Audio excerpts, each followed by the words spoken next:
Hi, my name is Mel, and we're going to talk today about aliens, UFOs, UAPs, demons, jinn, and possibly supernatural. And what does this have to do with anything?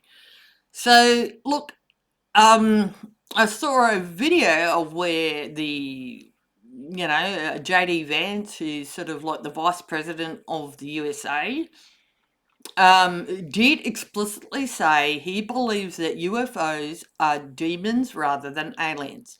Now, just for context here, I'm an Australian, I'm an atheist and a skeptic. So I'm addressing it from that point of view. And he did this during an interview with conservative podcaster Benny Johnson. I have no idea who that is. I've heard of JD Vance, nothing good. But anyway, so this is not speculation. It's confirmed because I saw it and by direct video clips and reporting.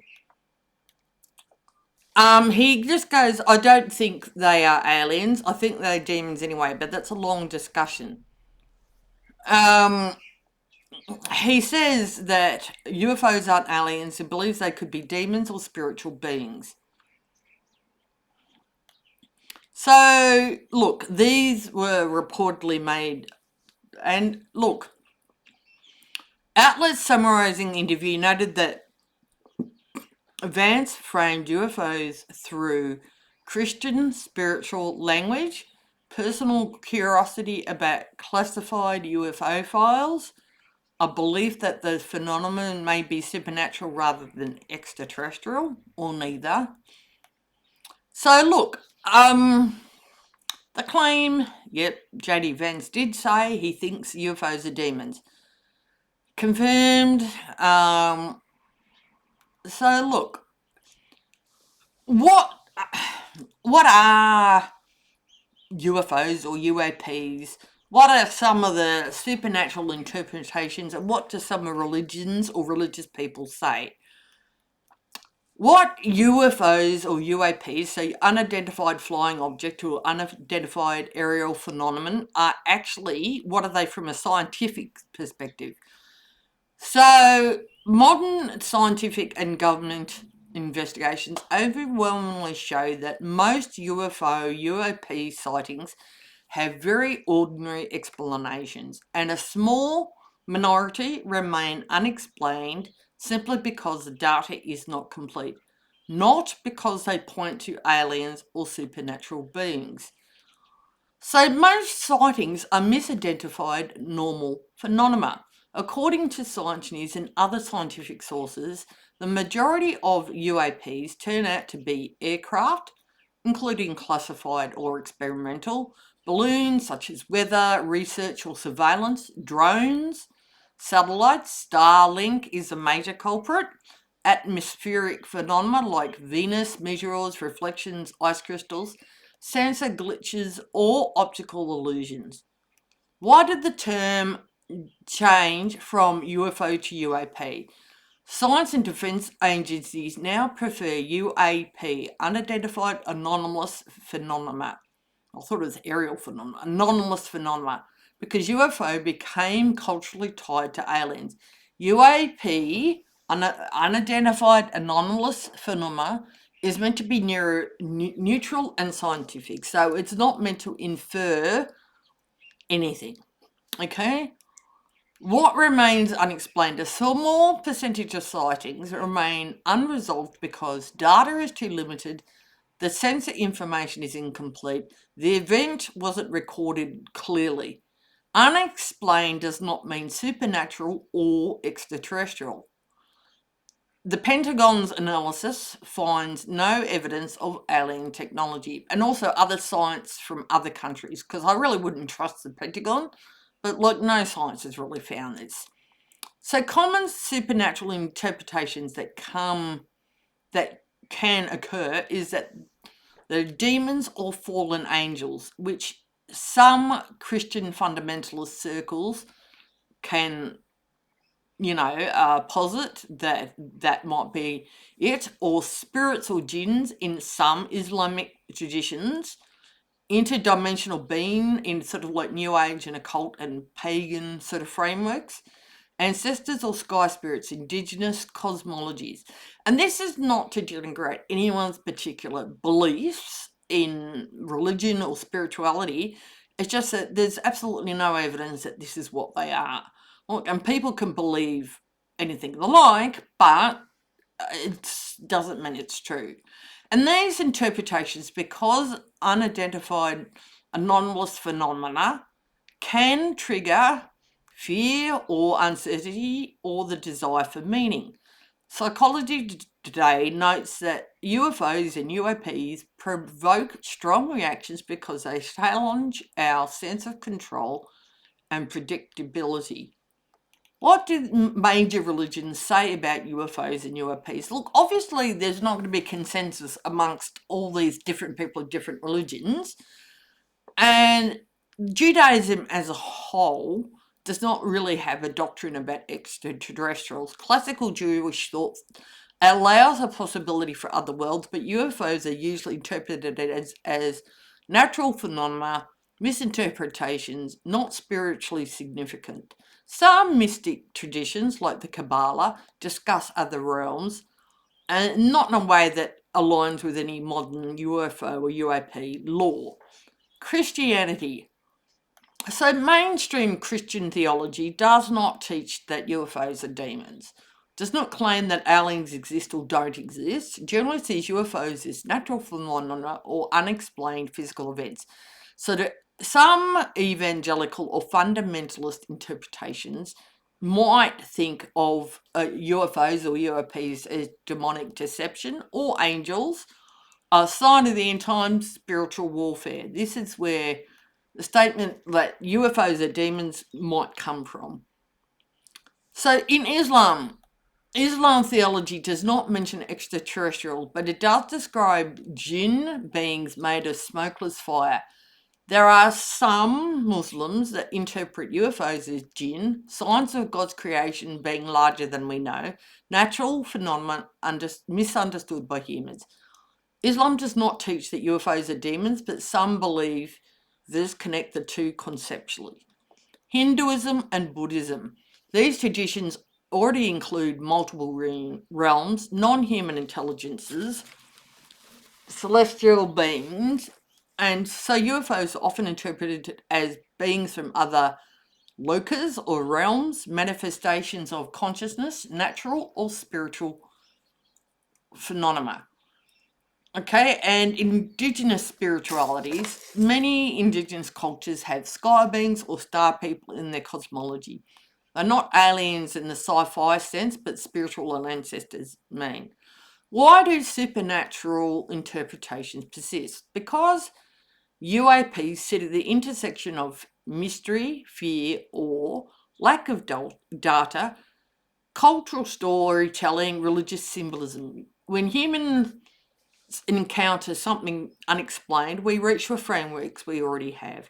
The bottom line, UFOs or UAPs are unidentified. They're not supernatural, they're not extraterrestrial. The majority have ordinary explanations. A very small minority remain unresolved due to limited data. Religiously, different traditions interpret UAPs through their own lenses. And that's going to depend on the Christian, it's going to depend on the Muslim, it's going to depend on the person practicing their particular religion or spirituality.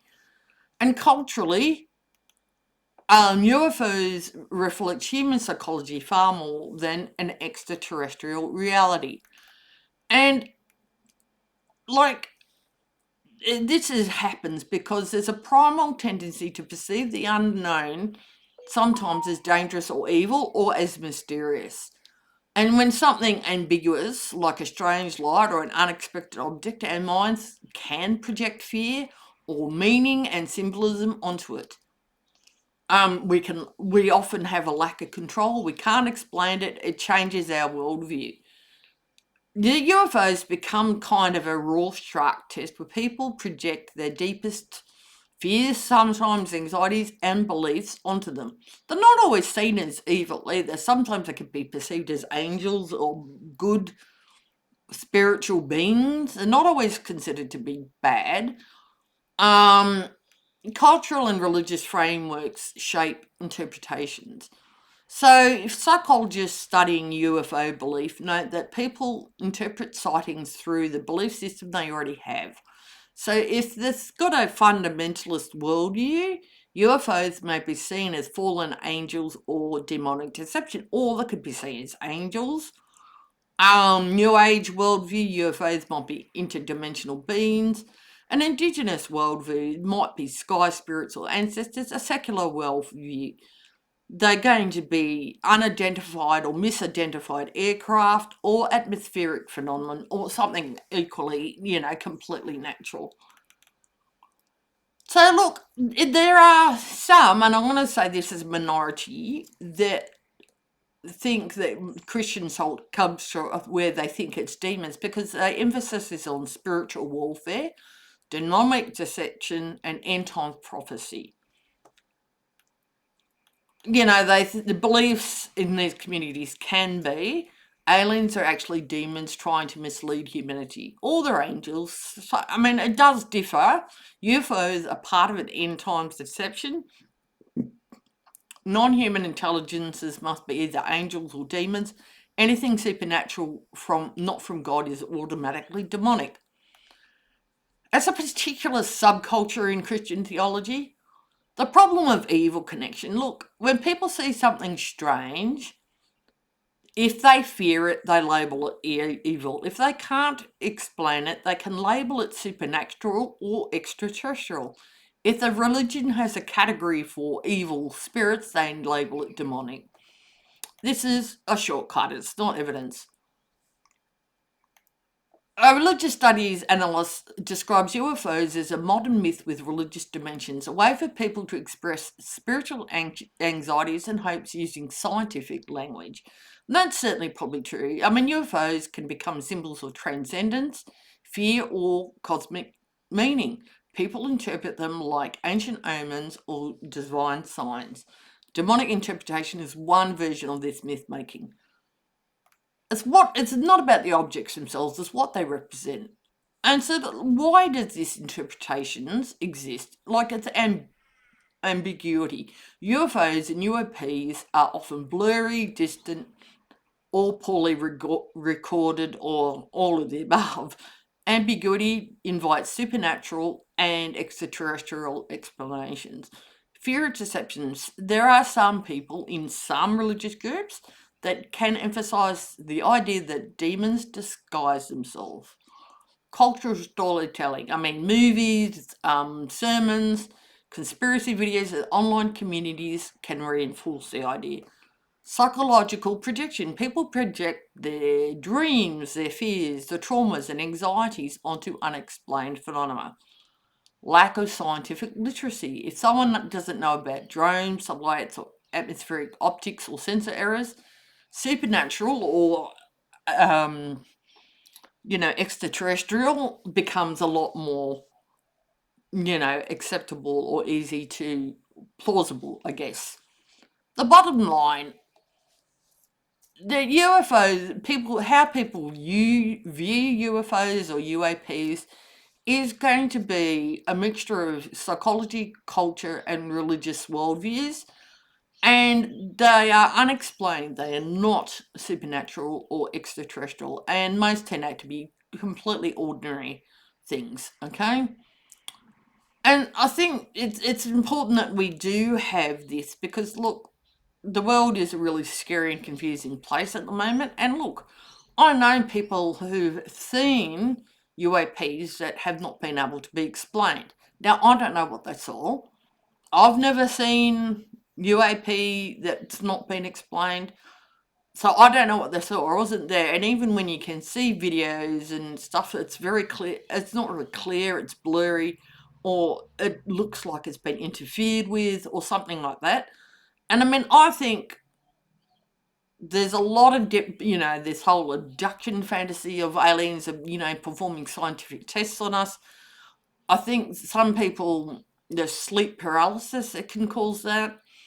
I think, look, I do know people have had experiences that feel very real to them. And I'm just saying, I think we should look for natural explanations rather than just start going towards supernatural or extraterrestrial.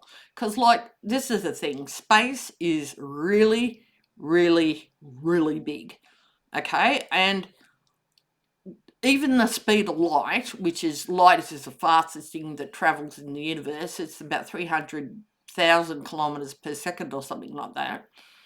It would take 4 years for light to travel from the closest star to us. So, and the faster anything approaches the speed of light, the heavier it gets, all right, the more resistance you get. As far as we know, like warp, like unless we can like make and build wormholes or warp engines or something that make us go faster than light travel, which I don't know if it's possible, if it isn't. And look, could there be life elsewhere other than Earth? I think very probably there is. I mean, do I know that for sure? No. I mean, but we understand enough about how life formed here without to know that it'd have to have been, and there's so many planets and so many galaxies that must happen elsewhere. Has it ever come here? I don't think so. I don't think there's any reason to think they, look, aliens, even if they're very technologically advanced, why would they come to a very backwards, basic planet like ours? I mean, I can't see why they do it.